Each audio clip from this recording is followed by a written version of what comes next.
Welcome back to the Lotus Fields, my precious blueberries. The pressing matter of discussion today is commanders. The kind of commanders that only come around once in a while, the ones that are the best at what they do. Not the best in comparison to a list of other commanders that do the same thing. Oh no, no, no, no. That would just be a CDH video, and I ain't about that. These commanders are the only ones that do what they do, and in of themselves can open you up to a brand new strategy or game plan. We've done obscure commanders. Well, what about obscure deck building? If you've been looking for a truly unique strategy to bring to the table, let's jump into it. Up first, we got Eartha Joe, Frontier Mentor. Is a Boros commander for 2, a red, and a white for a 2/4. When Eartha Joe enters the battlefield, create a 1/1 red mercenary token with tap this creature. Target creature gets +1/+0 until end of turn. But this is the part I think people overlook here. Whenever we activate an ability that targets a player or creature, copy that ability. You may choose new targets. Run some pingers, you get double pings. But what about stuff like Humble Defector? Yeah, that definitely counts because it targets an opponent. I'll draw 4 cards, sure. What about Orthian Hero of Lava Brink, creating massive amounts of tokens that are copies of creatures we control? Oh, I don't know, maybe copy that mercenary token that Eartha gave us, at worst, and make 10 mercenary tokens that all in of themselves have their activated abilities doubled. Honestly, just a really unique build that could go tons of different routes and is severely underplayed, so here it is. We actually have a brand new one from Modern Horizons 3 that I'm really pumped for. Arna Canarude Sky Captain is up next on its Mighty Owl. For 2, a white, a blue, and a black, we get a 4/4 flying lifelink ward, discard a card. Whenever a modified creature we control attacks, double the number of each kind of counter on it, and for each non-token permanent attached to it, create a token that's a copy of it attached to it. So Big Bird with lifelink protection seems great, but where this really sold me is the fact that it feels Voltron and then turns that into something really cool. So this commander actually benefits you for playing artifacts and auras on many creatures. This opens us up to plenty of different lines of play. We could go the +1/+1 route. We could go tokens with 1/1 counters to create huge wide fields that like with stuff like Cathar's Crusade and White Sun's Twilight, or we could go the route that I'm leaning more towards, play like 3 or 4 good early to mid game threats like Core Spirit Dancer or Zur the Enchanter, and start throwing really cool auras like Auramancer's Guise or All That Glitters to make them into absolute monsters, along with equipments like Blackblade Reforged or, I don't know, maybe Bloodforged Axe, and just have like a million of these things lying around like empty water bottles in my room. On top of this, all the auras and equipments that she creates are tokens, so stuff like Divine Visitation and Nadir Nightblade get really scary with it. That's not even to mention the whenever an artifact or whenever an enchantment enters the battlefield cards like Doomwake Giant. There's just a ton of good stuff you can do in this. I really like it. Felix 5 Boots is a new commander from the Junction. For 2, a black, a green, and a blue, we can get a 5/4 Menace, Ward 2. If a creature you control dealing combat damage to a player causes a triggered ability of a permanent you control to trigger, that ability triggers an additional time. Now, before you go to the comments, yes, there's other commanders that do something similar. Ishin or Wolfgar trigger on attack, but my boy doubles damage triggers, which may seem worse. But what you may forget is a damage trigger is slightly harder than an attack trigger to get to go off. Actually, much harder. So for that reason, damage triggers a lot of the time are stronger than attack triggers due to the difficulty of enabling. So this deck is not only unique, it can be quite threatening. When Felix's ability is paired with creatures like Orin the Frostfang to draw us a ton of cards, or Grim Hireling to make a ton of treasures, it seems really good, but creatures aren't the only thing this gun-slinging gelatin can double. Any permanent that is triggered by damage gets copied, so Power Fist, yeah, we'll make a creature massive. Oh wait, what if we put any of the swords in this deck? Like any of them. We need to have a secret layer where instead of all the boots, this guy's just got a bunch of different jelly hands all holding the different swords. That would be really, really, honestly sick. Someone hire somebody from that. It's definitely not going to be my broke ass. Orvar the All-Form is a doozy. 3 and a blue for a 3/3 changeling. Whenever you cast an instant or sorcery spell that targets 1 or more permanents you control, create a token that's a copy of those permanents. Yeah, you have a huge Sphinx that's drawing you a bunch of cards. I'll cast a Thermal Flux on it for 1 blue, make a second Sphinx. Hullbreaker Horror doing work. I'll play a Giga Drouse and replicate it as many times as I want and make that many copies of it.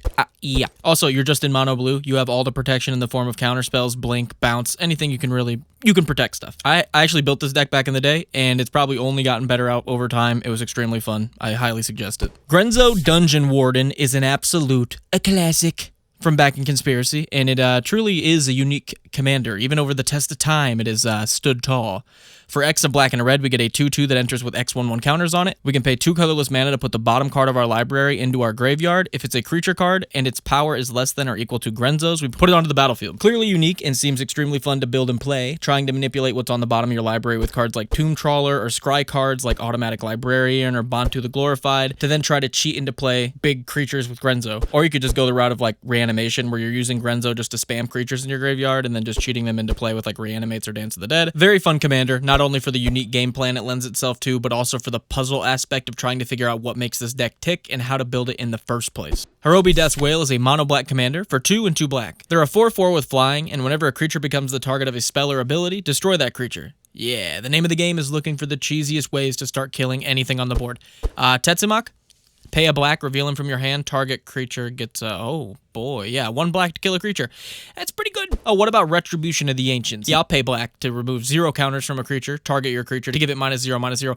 Yeah, but it's a target, sorry. Liquid Metal Torque, this deck's, maybe don't build this one, actually. Magar the Magic Strings is one of the more unique commanders and builds on this list, hands down. 1 a black and a red for a 3/3, pay 1 a black and a red, note the name of target instant or sorcery card in your graveyard, and put it onto the battlefield face down. It's a 3/3 creature with, whenever this creature deals combat damage to a player, you may create a copy of the noted instant or sorcery and cast it without paying its mana cost. Also, if these 3/3 spell creatures leave play, they get exiled, so yeah. Faithless Looting your Explosive Singularity into your graveyard and make it a 3/3 that does 13 damage with Magar way earlier than it needs to happen. Sure. Apex of Power, do the exact same thing. Sure. Pair this with copy instant or sorceries, and then you can see how this gets really out of hand, and you're playing tons of big spells, not only way earlier than you're supposed to be, but also multiples of them in Commander. That's fun. Another old school classic, Nin the Pain Artist, is a super unique take on a wheel build. For 1 blue and 1 red, we get a 1/1, pay X, a blue and a red, tap Nin, deal X damage to target creature. That creature's controller draws X cards. So where normal wheel decks will run plenty of wheel cards, cards that discard your hand and draw that many cards, plus cards that damage your opponent when you or them draw, Nin says run creatures that like to take damage, like Body of Knowledge, who will just draw you even more cards for taking damage, or Chasm Skulker, who you can just keep shooting and making bigger and bigger and bigger because it gets bigger when you draw cards. And then if someone does deal with it, you get a ton of tokens. And then still run cards like Psychosis Crawler for whenever you draw a card, the opponent takes damage. That seems pretty good. You can also pair Nin with really mean cards like Narset, Parter of Veils if you want to be an evil monster and just start killing creatures and they can only draw 1 card off of it. This girl's always had a sweet spot in my heart. She's a really early on commander build I've done. I'm sure if I tried my hand at it now, I'd probably like it even more, so that might be something in the future. Very unique and cool card design build. I love this girl. She's sweet. Obeka Splitter of Seconds is a truly niche commander that if it had green instead of red, I would run it so freaking hard. 1 a blue and a black and a red. Sorry, I said that so weird. For a 2/3 menace, when Obeka deals combat damage to an opponent, you get that many additional upkeeps. Yeah! Those courts, they all go off a ton more times. Creeping Bloodsucker going off multiple times? Yeah, it's pretty good. Pair this with extra combat cards like Aggravated Assault, get a ton more upkeeps, and cards that help Obeka deal more damage like Ring of Evosile, just to keep buffing her up. And you've got a pretty tough build, and it seems like it'd be pretty budget-friendly as well. Throw in your favorite upkeep triggers, and, just go insane, bud. This one's really just a build-your-own deck. Seems really, really cool. Oma, Queen of Asuva is another one from Modern Horizons 3. This one in particular, my cousin has his eyes on, so you may see some gameplay with this one. She's a commander that offers us a build path we've never seen before. For 2 and a hybrid Simic, we get a 1/5. Whenever she enters the battlefield, put an everything counter on up to 1 target land and on up to 1 target creature. Each land you control with an everything counter is every land type. Each non-land creature you control with an everything counter is every creature type. Damn. So yeah, there's a lot of different ways to approach this. You could run the really exceptional captains that other tribes would run, like Timber Protector, which gives all tree folk +1/+1 and all your forest and tree folks indestructible, which, does double work in this. Or maybe Master of the Pearl Trident, give all your merfolks +1/+1 in Island Walk, and wouldn't you know it, you can put everything counters on your opponent's lands, so you could make them into islands, which works with the Island Walk. Omo also just worked great with domain spells, as they care about the 5 basic land types, and they get buffed for the amount of those you have. So if you have 1 everything counter, you already activate all your domain cards to be 5, which seems really good. For example, Allied Strategies draws you a card for each basic land type you control, so if you have 1 everything counter on something, you're drawing 5 cards. Then you just pair the commander with blink spells like Conjurer's Closet, Ghostly Flicker, keep making those counters, keep turning everything into everything. Everything is everything. Shiri Shizu's Caretaker, say that 3 times fast, is a rest for the weak and restless, a real supporter of the underdog. 4 and a black for a 2/2. Whenever a creature with power 1 or less is put into our graveyard from play, we may return that card at the beginning of the next end step. So we're looking for 1 power creatures that either have death triggers like Greedy Freebooter or enter the battlefield triggers like Dusk Legion Zealot, along with sack outlets like Viscera Seer, Aristocrat death triggers like Grave Pact, to begin cycling these 1 power creatures in and out of your graveyard over and over and over, which probably lends itself to running something like Sir Conrad as well. And you've got a super unique deck building experience and a really fun deck on your hands because most of the deck's cheap. You know what you're looking for. It needs to have 1 power, death triggers, ETBs. Go build it. And finally, we've got Amalia Benavides Aguirre. Or Aguirre? I don't know.